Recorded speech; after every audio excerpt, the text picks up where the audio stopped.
Bienvenidos a un programa más en este proyecto Estados Unidos, México, Mundo. Estados Unidos, México, Mundo. Le agradezco la sintonía y también le seguiré pidiendo que si considera que estos programas pues pueden servir de algo, que nos ayude a compartirlos para que aparezcan en su muro.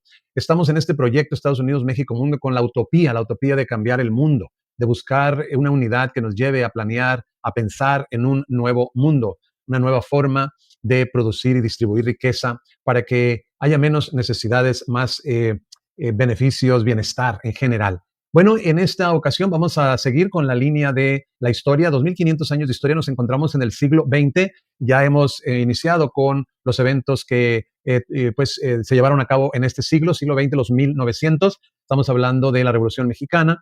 También hemos hablado de la Primera Guerra Mundial. Y ahora nos encontramos con la Revolución Rusa. La Revolución Rusa es interesante, que inicia en su etapa concreta en el último año de la Primera Guerra Mundial. Así es que los rusos estaban lidiando con estos dos conflictos grandes, diría yo, la Primera Guerra Mundial y también con este conflicto social interno característico pues de Rusia, lo que llamamos la Revolución Rusa. No es fácil entenderla, no es nada fácil. Yo casi me atrevo a pensar que pocos han sido los que se han adentrado, así es que aún a mí me está tomando mucho tiempo y energía para realmente presentar este tema de una manera que dé sentido. Pero esta revolución es importantísima porque siempre que hablamos del capitalismo es el lado de la moneda tiene dos lados. Siempre que hay un problema con el capitalismo se tiende a ver el otro lado de la moneda. ¿Y qué creen que aparece? Socialismo. Y lea la historia, usted se va a dar cuenta que es así. Siempre que falla uno, está el otro y se culpan los dos. Así que es importante ver que aquí en esta revolución es a donde se le atribuye en gran parte el concepto del socialismo. Así es que en esta revolución vamos a ver qué es, en cierta manera, esas primeras ideas de socialismo. Hay que aclarar que el socialismo no es uno solo. El socialismo tiene variantes. Por ejemplo, China tiene un aspecto social, también algunos países de Europa tienen, si usted quiere, socialismo. Así que no nos vayamos con la finta de que el socialismo es uno, para que nos ayude entonces a entender de una manera más integral, si usted quiere, este concepto del socialismo, que vamos a empezar a ver sus primeros pininos aquí en la Revolución Rusa. También está el concepto de comunismo. Nos vamos a enfocar en socialismo. En un programa posterior vamos a explicar la diferencia entre socialismo y comunismo, pero vamos entonces en esta ocasión a enfocar socialismo. Así que gracias de nuevo y vamos entonces a entrar en materia. Vamos a entrar en materia para abarcar. Tenemos mucho que abarcar en este programa y casi siempre lo digo así, pero es el caso, tenemos mucho material, así es que vamos a entrar ya en materia. En primer lugar, yo quisiera que tengamos presente algunos conceptos importantísimos si vamos a entender a Rusia y si vamos a entender sobre todo la Revolución Rusa. Mire este mapa ese de Europa en 1900, vea lo grande que es el territorio. De hecho es el país más grande del mundo, el Imperio Ruso, que ahora pues obviamente se le conoce como Rusia, que ha pasado por una serie de procesos como todos los países. Le invito a que vea el programa Mundo 20, que ahí abarcamos lo que es la historia de cómo llegó a ser el Imperio Ruso, o sea, Rusia. Así que mire no tenemos tanto tiempo para permanecer aquí, pero si quiere puede pausar el video y ver dónde está Rusia. Aquí Finlandia todavía era parte de Rusia. Así que ahí se lo dejo. Y también le voy a mostrar otra imagen, que esta es la Revolución Rusa, es un mapa, y también puede darse idea. Aquí nos da un mapa del mundo. Si usted compara a Rusia con cualquier otro país del mundo, pues se da cuenta que es el más grande en territorio, solamente en territorio, más no en población. En población, si mal no recuerdo, anda por ahí a la par con México. Creo que tiene un poquito mayor población que en México. México creo que anda por 135 millones de habitantes. Rusia anda por ahí o por poquito más, pero en cuestión territorial, con una serie de recursos vastos, ¿no? Entonces, ahí tiene el mapa, échale un vistazo para irnos pues familiarizando con dónde queda qué, ¿verdad? Muy bien, entonces vamos a hablar ya más de lleno sobre la Revolución Rusa. El entorno político, económico y social de Rusia en 1900. Hay que recordar que la Revolución Rusa tiene su aspecto concreto en 1917, pero hay que entender qué estaba sucediendo, cuál era el entorno. En 1900 el entorno político de Rusia era el de un imperio autocrático, gobernado por el zar Nicolás II y caracterizado por un régimen represivo y centralizado bajo la dinastía Romanov. El sistema contaba con el apoyo de la nobleza, la iglesia ortodoxa, el ejército y una gran burocracia, pero enfrentaba crecientes tensiones sociales debido a la pobreza, altos impuestos, malas cosechas y el descontento generalizado de campesinos y trabajadores. Importantísimo para variar, ¿no? Las malas condiciones en las fábricas y el campo, los altos impuestos y el deseo de más tierras provocaron huelgas frecuentes y revueltas agrarias a finales del siglo XIX y principios del XX. A pesar de la prohibición de partidos políticos, hasta 1905 la oposición se estaba organizando en la clandestinidad. Las formaciones políticas eran de corte liberal y conservador. Partidos y agrupaciones de ese entonces eran socialistas revolucionarios, los SRs, socialistas revolucionarios. Estos eran algunos partidos y agrupaciones. Su principal objetivo era el reparto de la tierra entre los campesinos. Había otro partido que se llamaba Partido Obrero Socialdemócrata. Imagínese usted, Partido Obrero Socialdemócrata de Rusia, el POSDR o el POSDR, un partido marxista que atraía a la creciente clase obrera industrial y pronto se dividiría en las facciones bolchevique, que significa mayoría, y menchevique, que significa minoría. Había otro partido, liberales, representados por el futuro Partido Demócrata Constitucional, cadetes. Buscaba reformas pacíficas y una monarquía constitucional, conformado por intelectuales y terratenientes moderados. A pesar de la autocracia, empezaban a surgir las primeras. Los soviets, y aquí es donde entra un concepto extremadamente importante si vamos a entender qué significa soviética, Unión Soviética, socialismo, y es entender bien el concepto de los soviets. Vamos a ver. Los soviets eran otra agrupación de ese entonces. Los soviets, su origen y formación. El 9 de enero de 1905, las fuerzas del zar dispararon contra una manifestación pacífica de trabajadores, lo cual provocó una ola de huelgas y protestas en todo el país. Esta masacre se conoce como el Domingo Sangriento.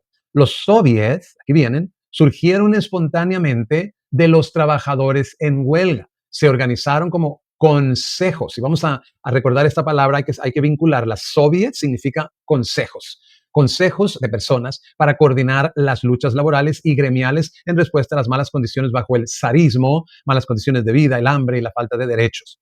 El primer soviet, consejo, conocido como el Soviet de Diputados Obreros de San Petersburgo, se fundó el 13 de octubre de 1905 y se convirtió en el centro de la actividad huelguística y un órgano de poder obrero. La idea de los soviets se propagó rápidamente y se formaron consejos similares en otras ciudades industriales importantes. Los delegados de estos soviets, de estos consejos, eran elegidos en las fábricas, generalmente con una proporción de un delegado por cada 500 obreros. Su propósito principal era organizar la lucha de los trabajadores, pero también asumieron funciones de coordinación en la vida civil, como la organización de patrullas ciudadanas. A pesar de su origen gremial, los soviets demostraron su potencial como órganos de poder obrero, desafiando la autoridad del zar y la burguesía. La guerra ruso-japonesa. Mencionaremos esta guerra para luego entrar de lleno en la Revolución Rusa. Esta guerra fue un conflicto militar entre el Imperio Ruso y el Imperio de Japón entre 1904 y 1905, principalmente por el control de Manchuria y Corea. La guerra comenzó con un ataque sorpresa de Japón a la flota rusa en Port Arthur. El conflicto terminó con la decisiva victoria japonesa en la batalla naval de Tsushima y la firma del Tratado de Portsmouth, que estableció la hegemonía japonesa sobre Corea y la pérdida de territorios y concesiones rusas en Manchuria. El zar Nicolás II y su familia. Previo a 1917, el antiguo imperio ruso se regía bajo el régimen zarista, autocrático y represivo desde hacía 3 siglos, cuando en 1613 se instauró en el país la dinastía Romanov. La abolición de la servidumbre o esclavitud, promulgada en 1861 por parte del zar Alejandro II, fue la primera muestra de las fisuras del antiguo sistema feudal. Una vez liberados, los antiguos siervos o esclavos se desplazaron a las ciudades y se convirtieron en la mano de obra industrial. El desarrollo de la industria rusa a comienzos del siglo XX era cada vez mayor, favoreciendo el crecimiento de las ciudades y una creciente efervescencia cultural. El antiguo orden social se tambaleaba, agravando las dificultades de los más pobres. Las industrias florecían y la creciente clase obrera se aglutinaba principalmente en las ciudades, pero la prosperidad del país no había representado beneficio alguno para la mayoría de la población. Estamos hablando aquí de estas revoluciones industriales, ¿verdad? Es muy importante tener eso presente. Este es un contexto. La economía en su conjunto seguía siendo arcaica, antigua, anticuada. El valor de la producción industrial en 1903 era 2,5 veces menor que el de Francia, 6 veces menor que el de Alemania y 14 veces menor que el de Estados Unidos. La producción agrícola continuaba siendo deficiente y la falta de transportes paralizaba cualquier intento de modernización económica. El PIB, Producto Interno Bruto, por cápita en aquella época era inferior al de Hungría o al de España y aproximadamente suponía una cuarta parte del de Estados Unidos. Además, el país estaba dominado sobre todo por capital extranjero, el cual poseía casi la mitad de las acciones rusas. El proceso de industrialización fue violento y mal aceptado por los campesinos que habían sido bruscamente proletarizados. La clase obrera naciente, aunque numéricamente pequeña, se concentraba en las grandes zonas industriales, lo que facilitó el crecimiento creciente revolucionaria. El Imperio ruso seguía siendo un país esencialmente rural, el 85% de la población vivía en zonas rurales. Si bien una parte de los campesinos, los kulaks, se habían enriquecido y constituido una especie de clase media rural con el apoyo del régimen. El número de campesinos sin tierra había aumentado y se había creado un auténtico proletariado rural receptivo a ideas revolucionarias. Incluso después de 1905, un diputado de la Duma señaló que en muchos pueblos la presencia de chinches y cucarachas en los hogares se percibía como signo de riqueza. San Petersburgo, capital del Imperio Ruso en aquella época y cuna de tres revoluciones.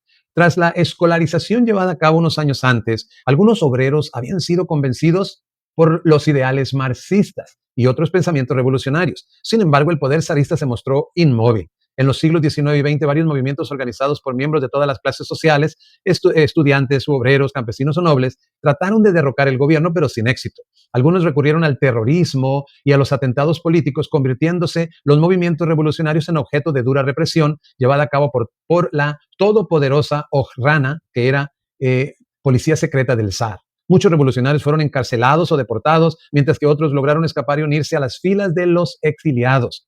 Desde esta perspectiva, la revolución de 1917 es la culminación de una larga sucesión de pequeñas revueltas. Las reformas necesarias que ni las insurrecciones campesinas, atentados políticos y actividad parlamentaria de la Duma habían logrado, desembocaron en una revolución impulsada por el proletariado. Y aquí es donde empezamos a ver el socialismo. Revolución de 1905, la primera revolución. En 1905 tuvo lugar una primera revolución tras la derrota rusa ante Japón en la guerra ruso-japonesa. El 22 de enero se convocó una manifestación en San Petersburgo para exigir reformas al zar Nicolás II, pero fue duramente reprimida en lo que se conoce como el Domingo Sangriento, donde mujeres, hombres e incluso niños fueron asesinados por parte de la Armada rusa. Se trató de un intento del pueblo ruso de liberarse de su zar y se caracterizó por los levantamientos y la huelga por parte de los trabajadores y de los campesinos. Estos formaron los primeros órganos de poder independientes de la tutela del Estado. Estos formaron los primeros órganos de poder independientes de la tutela del Estado, a saber, los soviets, y especialmente el Soviet de San Petersburgo. Revolución de febrero de 1917. Las sucesivas derrotas rusas en la Primera Guerra Mundial fueron una de las causas de la Revolución de febrero. Dos conflictos al mismo tiempo. Qué impresionante. Cuando el país entró en guerra, todos los partidos políticos estuvieron de acuerdo, menos el Partido Obrero Socialdemócrata, el único partido europeo junto al Partido Socialista del Reino de Serbia, que se negó a votar los créditos de guerra, aunque advirtió que no trataría de sabotear la actividad bélica de la nación. Tras el comienzo del conflicto y después de largos éxitos iniciales, el ejército imperial ruso tuvo que soportar graves derrotas, en Prusia Oriental en particular. Las fábricas no se mostraron lo suficientemente productivas, la red ferroviaria era ineficiente y el suministro de armas y alimentos al ejército fallaba. En el ejército, los partes batían todas las marcas. 1.700.000 muertos y 5.950.000 heridos. Estallaron disturbios y decayó la moral de los soldados. Esos soportaban mes a mes la incapacidad de sus oficiales, que llegó hasta el punto de suministrarles a unidades de combate munición no correspondientes con el calibre de sus armas y el empleo de la intimidación y los castigos corporales. La hambruna se extendió entre la población civil y las mercancías comenzaron a escasear. La economía rusa. La economía rusa, que antes de la guerra contaba con la tasa de crecimiento más alta de Europa, se encontraba aislada del mercado europeo. El Parlamento ruso, o sea, la Duma, constituida por liberales y progresistas, advirtió al zar Nicolás II de estas amenazas contra la estabilidad del imperio y del régimen. Le aconsejaron que formara un nuevo gobierno constitucional. El zar desoyó esta advertencia y perdió el liderazgo y el contacto con la realidad del país. La impopularidad de su esposa, la emperatriz Alejandra, de origen alemán, aumentó el descrédito del régimen, hecho confirmado en diciembre de 1916 con el asesinato de Rasputín, asesor oculto de la emperatriz, por parte del príncipe Félix Yusupov, un joven noble. Desde 1915 al 16 proliferaron diversos comités, ahí vemos los comités, que se hicieron cargo de todo aquello que el deficiente Estado ya no asumía: abastecimiento, encargos, intercambios comerciales, etcétera. Junto a las cooperativas y los sindicatos, estos comités se convirtieron en órganos de poder paralelos. El régimen ya no controlaba el país real. El mes de febrero de 1917 reunió todas las características necesarias para una revuelta popular: invierno duro, escasez de alimentos, hastío hacia la guerra. La revolución se inició con la huelga espontánea de los trabajadores de las fábricas de la capital, Petrogrado, a principios de dicho mes, el 23 de febrero, el 8 de marzo según el calendario gregoriano, Día Internacional de la Mujer. Las mujeres de Petrogrado se manifestaron para exigir pan. Recibieron el apoyo de los obreros, encontrando estos razón para prolongar su huelga. Ese día, pese a que se produjeron algunos enfrentamientos con la policía, no hubo ninguna víctima. Los días siguientes, las huelgas se generalizaron por todo Petrogrado y la tensión fue en aumento. Las consignas, hasta el momento más discretas, se politizaron. Abajo la guerra, abajo la autocracia. En esta ocasión, los enfrentamientos con la policía se saldaron con víctimas en ambas partes. Los manifestantes se armaron sustrayendo armas de los puestos de policía. Tras 3 días de manifestaciones, el zar ordenó la movilización de la guarnición militar de la capital para sofocar la rebelión. Los soldados resistieron las primeras tentativas de confraternización y mataron a muchos manifestantes. Sin embargo, durante la noche, parte de una campaña se sumó progresivamente a los insurgentes, que pudieron de esta forma armarse mejor. Entre tanto, el zar, sin medios para gobernar, ordenó disolver la Duma y nombrar un comité interino. Todos los regimientos de la guarnición de Petrogrado se unieron a la revuelta. Fue el triunfo de la revolución. Presionado por el Estado Mayor, el zar Nicolás II dimitió el 2 de marzo, que es el 15 de marzo de 1917 según el calendario gregoriano. Se abre comillas. Se deshizo del imperio como un comandante de un escuadrón de caballería. Se cierra comillas. Su hermano, el gran duque Miguel Alexandrovich, rechazó al siguiente día la corona. Fue el fin del zarismo y se produjeron las primeras elecciones al Soviet de los trabajadores de la capital, el Soviet de Petrogrado. El primer episodio de la revolución se había saldado con más de un centenar de víctimas, principalmente manifestantes, más la caída rápida e inesperada del régimen. Con unas pérdidas humanas relativamente pequeñas, suscitó en el país una ola de entusiasmo y un sentimiento de liberación. La dualidad de poderes. El periodo posterior a la abdicación del zar fue a la vez confuso y de entusiasmo entre la población. El gobierno provisional sucedió al zarismo rápidamente, mientras que la revolución ganaba profundidad y la masa de trabajadores y campesinos se politizaba. Los soviets, nacidos de la voluntad popular, no se atrevieron a contradecir de primeras al gobierno provisional, pese a su inmovilidad y su actuación en la guerra. Sin embargo, el pequeño partido bolchevique, liderado por Lenin, quien había vuelto del exilio en Suiza en el mes de abril, fue quien impuso una radicalización estratégica y se hizo portavoz del creciente descontento general. Se convirtió en depositario de las aspiraciones populares, mientras que los partidos revolucionarios rivales se desacreditaban entre ellos, alimentando así el peligro contrarrevolucionario. El país más libre del mundo, entre comillas. La caída de la monarquía se sintió como una liberación sin precedentes. En Rusia se abrió un periodo de intensa alegría popular y de fermentación revolucionaria. Un frenesí por hablar y exponer las ideas propias se instaló en todos los estratos sociales. Las reuniones fueron diarias y los oradores se sucedían de manera casi interminable. Se multiplicaron desfiles y manifestaciones. Decenas de miles de cartas con direcciones y peticiones se enviaban cada semana desde todos los puntos del territorio para dar a conocer el apoyo, las quejas o las reclamaciones del pueblo. Se dirigían principalmente al nuevo gobierno provisional y al Soviet de Petrogrado. Más allá de las expectativas inmediatas de lo que dominaba era el rechazo a toda forma de autoridad, lo que permitió a Lenin hablar de la Rusia de aquellos meses como el país más libre del mundo.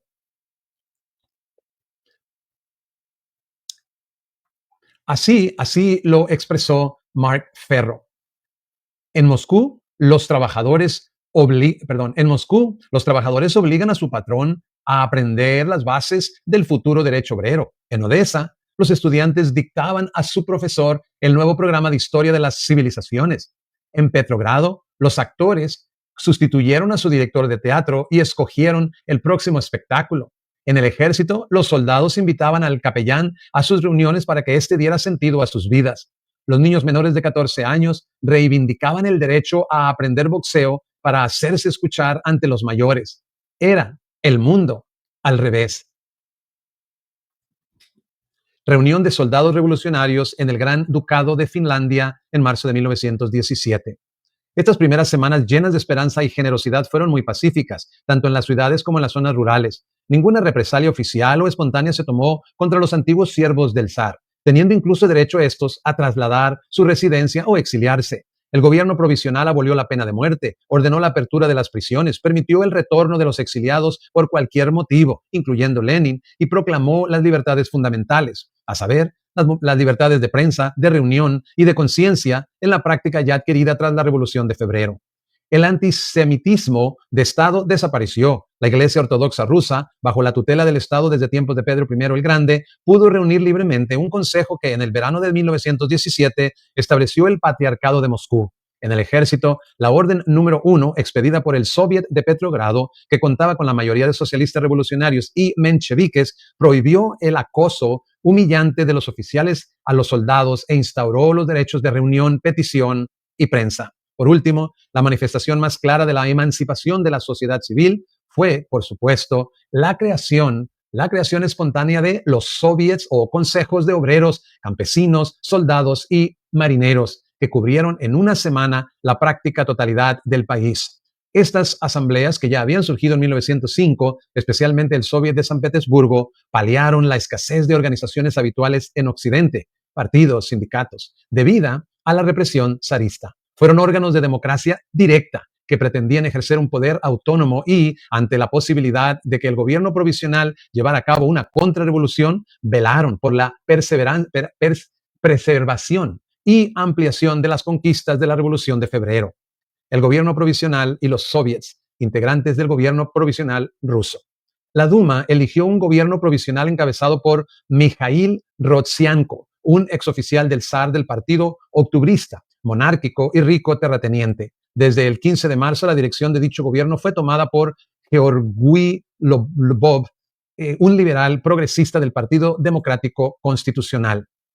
Por ello, pese a que la revolución había sido encabezada por los obreros y los soldados, el poder estaba en manos de un gobierno provisional dirigido por los políticos liberales del Partido Democrático Constitucional llamado KD, mejor dicho, KD o Cadete, el Partido de la Burguesía Liberal. Mas, en realidad, era preciso transigir con los soviets. En las ciudades y pueblos, con el anuncio de la revolución en la capital, se formaron soviets al tiempo que los notables que regían en nombre del zar fueron destituidos. Desde principios de marzo, los soviets ya estaban presentes en las principales ciudades y en abril y mayo se extendieron a las zonas rurales. Los soviets eran unas asociaciones donde los trabajadores acudían a discutir sobre la situación y al mismo tiempo era un órgano de gobierno. Asamblea de Soviet de Petrogrado en 1917. El programa de Soviet de Petrogrado recogía el firmar la paz de manera inmediata y poner fin así a la Primera Guerra Mundial, otorgar la propiedad de la tierra a los campesinos, la implantación de la jornada laboral de 8 horas y el establecimiento de una república democrática.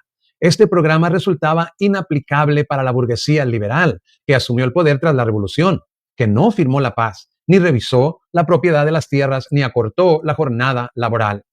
Además, el gobierno consideró, así como parte de los dirigentes de los soviets y de los partidos revolucionarios, que solo la futura Asamblea Constituyente, elegida por sufragio universal, tenía derecho a decidir sobre la propiedad de la tierra y el sistema social. Pero la ausencia de millones de votantes que se encontraban combatiendo en el frente retrasó la celebración de las elecciones, sobre todo porque el gobierno continuaba con la guerra.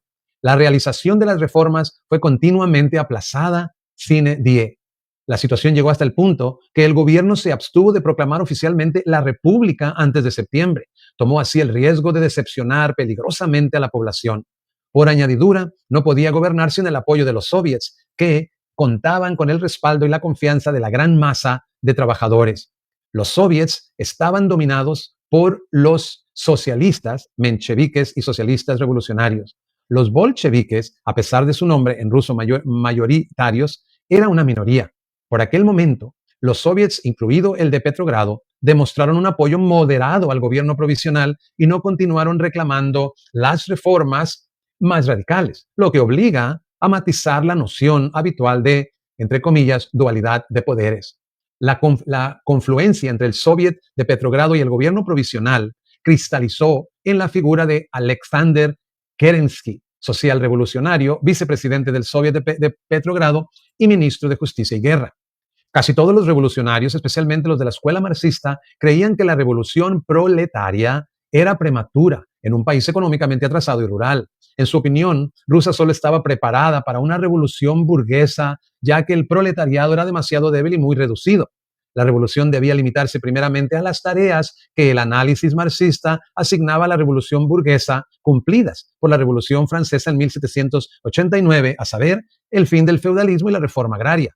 Desde este punto de vista, los soviets se concebían como fortalezas proletarias, entre comillas, ubicadas en el corazón de la revolución burguesa, entre comillas, dedicadas a velar por la realización de las reivindicaciones populares y posteriormente preparar la transición al socialismo, además de prevenir una posible contrarrevolución monárquica o la ruptura con la burguesía.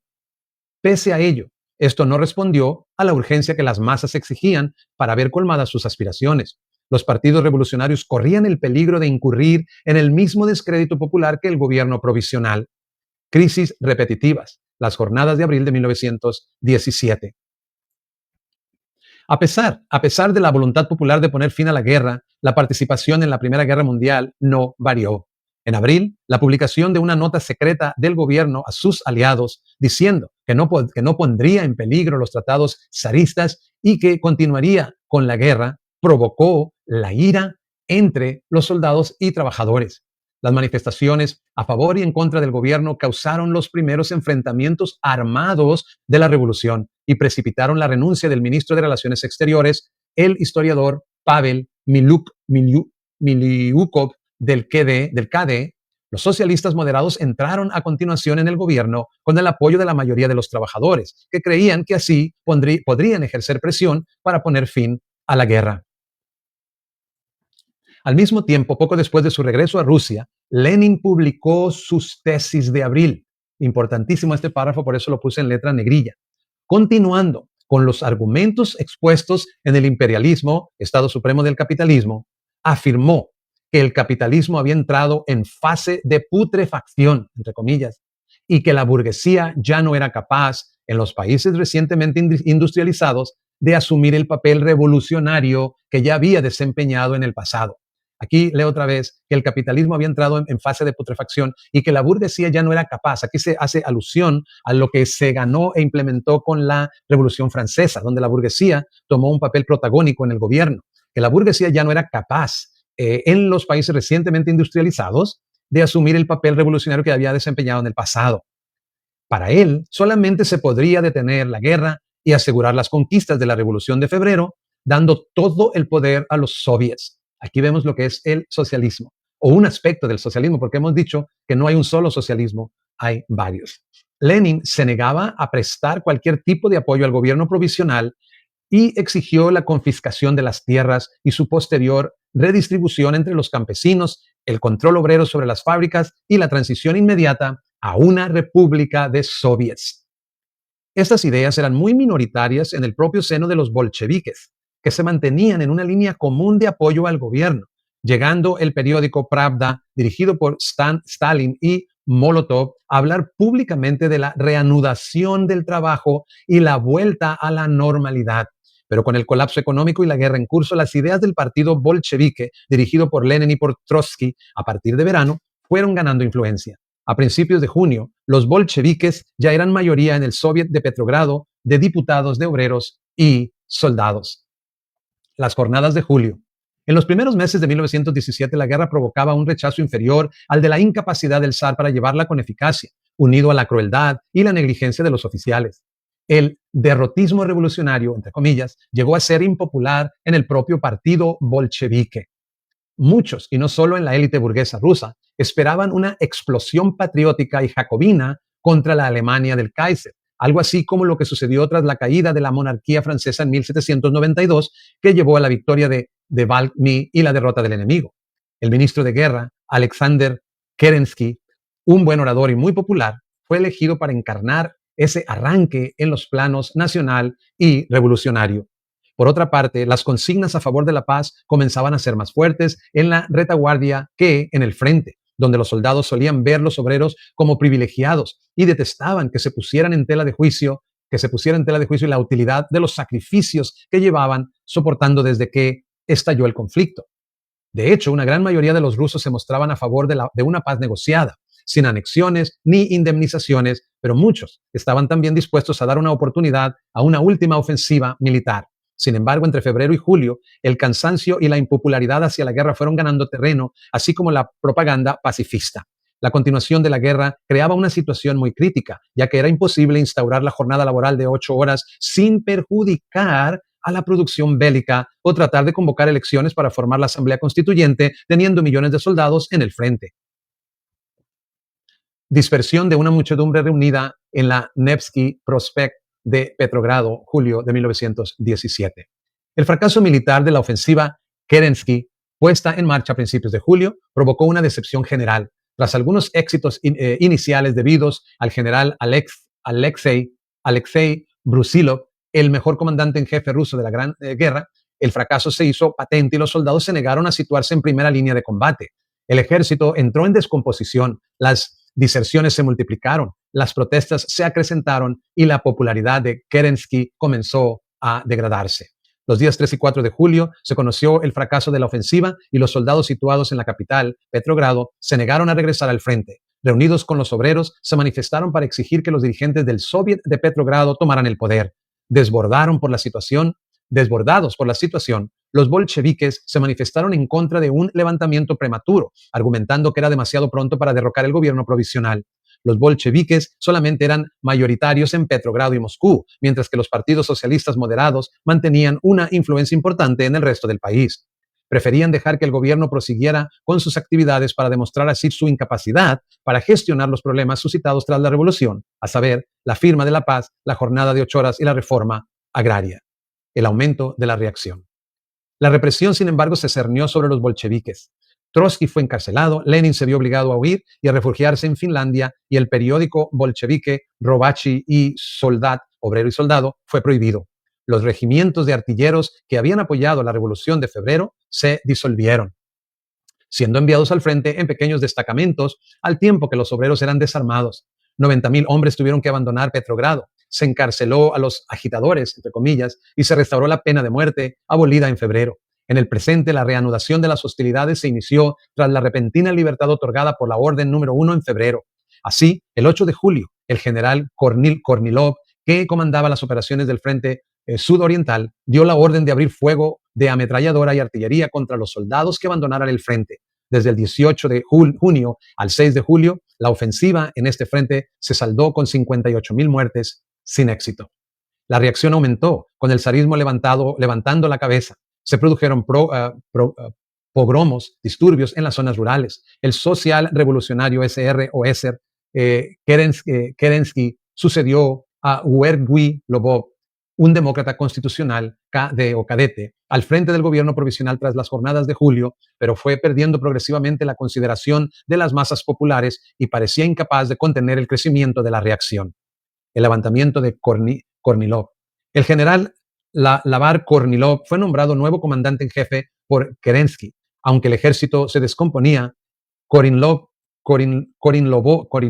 encarnaba la vuelta a la disciplina férrea anterior. En abril, dio órdenes de disparar a los desertores y de mostrar los cadáveres con señales en las carreteras, y amenazó con penas severas a los agricultores que osaran tomar los dominios señoriales. Kornilov, renombrado monárquico, era en realidad un republicano indiferente a la restauración del zar y un hombre del pueblo, hijo de cosacos y no aristócrata, lo cual era raro en aquella época entre la casta militar.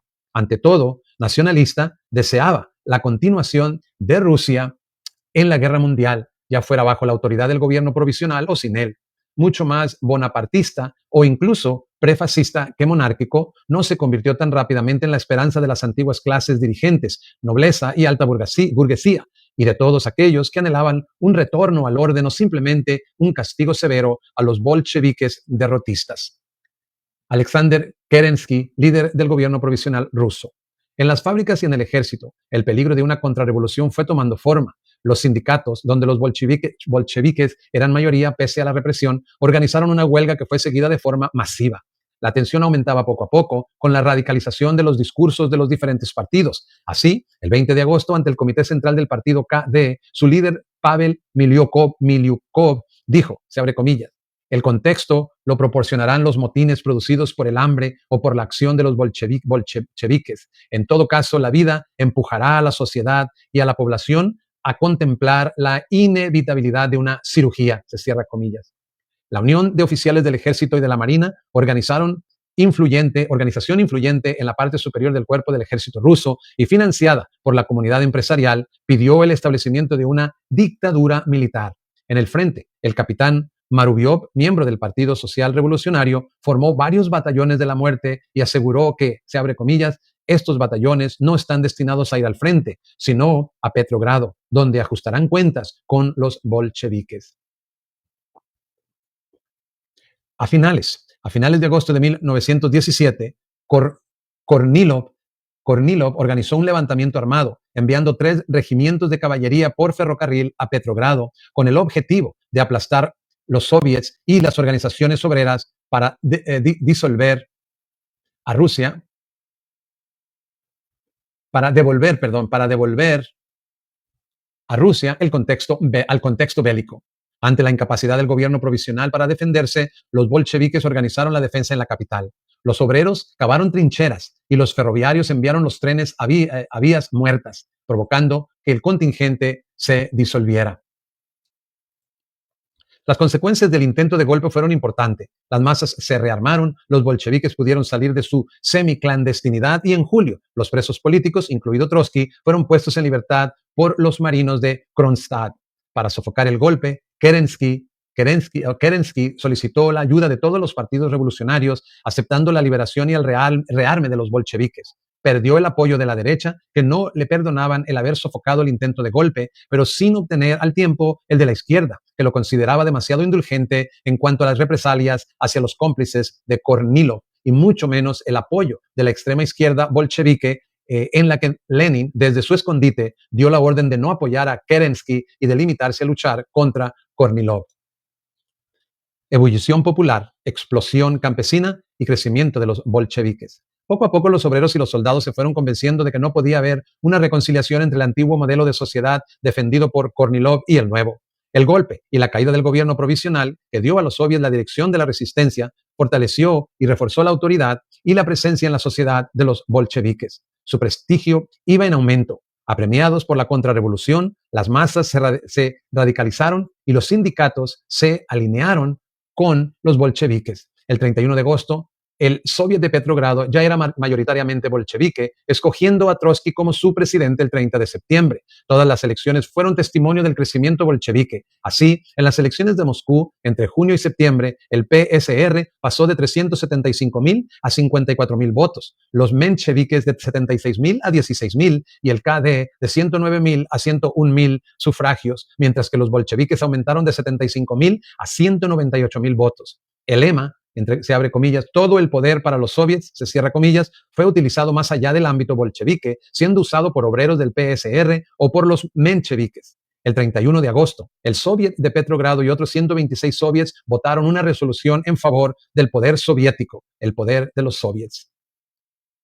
La revolución continuaba y se aceleraba, especialmente en las zonas rurales. Durante el verano de 1917, los agricultores adoptaron medidas tomando las tierras de los señores sin esperar a la prometida reforma agraria y retrasada de forma constante por el gobierno. El campesinado ruso, de hecho, regresó a su larga tradición de grandes levantamientos espontáneos, los bunts, que ya habían marcado el pasado nacional, como las revueltas protagonizadas por Stenka Razin en el siglo XVIII o Yemelyan Pugachov en tiempos de Catalina II. No siempre violentas, estas ocupaciones masivas de tierras fueron a menudo el escenario de levantamientos espontáneos donde las propiedades de los maestros eran quemadas, llegando ellos mismos a ser maltratados o asesinados. Estos inmensos levantamientos campesinos, sin duda los más importantes de la historia europea, consiguieron que las tierras se compartieran sin que el gobierno condenara ni ratificara el movimiento. sabiendo que la, se abre comillas, repartición negra, se cierra comillas, nombre de la antigua organización Narodnik, repartición negra, estaba cumpliéndose en sus pueblos, los soldados, de origen mayoritariamente campesino, desertaron en masa con el fin de poder participar a tiempo en la nueva distribución de las tierras. La acción de la propaganda pacifista y el desaliento tras el fracaso de la última ofensiva del verano hicieron el resto. Las trincheras se vaciaron poco a poco. Así, los bolcheviques, a los que todavía se los calificaba en junio como insignificante puñado de demagogos, controlaban la mayor parte del país. Desde junio de 1917, en una sesión del primer Congreso panruso de los soviets, Lenin ya había anunciado abiertamente, durante una célebre discusión con el menchevique Irakli Tsereteli, que los bolcheviques estaban dispuestos a tomar el poder, pero que por el momento sus palabras no habían sido tomadas en serio. La hora de terminar con el doble poder había llegado. En octubre de 1917, Lenin y Trotsky consideraron que había llegado el momento de terminar con la situación de doble poder. La coyuntura les era oportuna por el gran descrédito y el aislamiento del gobierno provisional, ya reducido a la impotencia, así como por la impaciencia de los propios bolcheviques. Así llegamos al final de este programa, una explicación de la primera de lo que es en esencia la revolución rusa. Impresionantes puntos, no tan sencillos de digerirlo con una pasada. Habrá que darles más de una en el futuro. Así que así terminamos el programa de hoy y le agradecemos mucho que haya sintonizado, no sin antes seguirle pidiendo que si considera que estos programas valen la pena, los recomiende con sus contactos en los medios sociales. Pásela muy bien, nos vemos hasta el próximo programa.